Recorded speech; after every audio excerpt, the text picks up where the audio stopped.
মাছ উৎপাদন বৃদ্ধি করে সুখী সমৃদ্ধ দেশ গড়ি এ প্রতিপাদ্য নিয়ে সুনামগঞ্জ সদর উপজেলার দেখার হাওরে জাতীয় মৎস্য সপ্তাহ 2020 উপলক্ষে দেশীয় প্রজাতির রুই মাছ 50 কেজি পোনা মাছ অবমুক্ত করা হয়েছে। বিকেলে মৎস্য অধিদপ্তর সুনামগঞ্জের আয়োজনে পোনা মাছ অবমুক্তকরণ অনুষ্ঠানে জেলা প্রশাসক মোহাম্মদ আব্দুল আহাদের সভাপতিত্বে প্রধান অতিথি হিসেবে পোনা মাছ অবমুক্ত করেন বিরোধী দলীয় হুইপ অ্যাডভোকেট পীর ফজলুর রহমান মিসবা। এ সময় আরও উপস্থিত ছিলেন সুনামগঞ্জ সদর উপজেলার উপজেলা নির্বাহী অফিসার জনাব ইয়াসমিন নাহার রুমা, জেলা মৎস্য কর্মকর্তা জনাব মোহাম্মদ আবুল কালাম আজাদ, সুনামগঞ্জ সদর উপজেলা পরিষদের মহিলা ভাইস চেয়ারম্যান জনাব নিগার সুলতানা কেয়া, সুনামগঞ্জ সদর উপজেলার সিনিয়র মৎস্য কর্মকর্তা জনাব সীমা রানী বিশ্বাস প্রমুখ।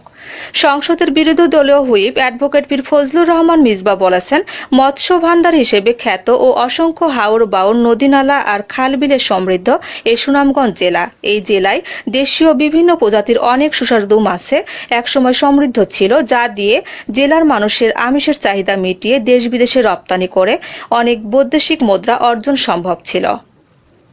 নিউজ ডেস্ক, 24 ঘন্টা, ঢাকা।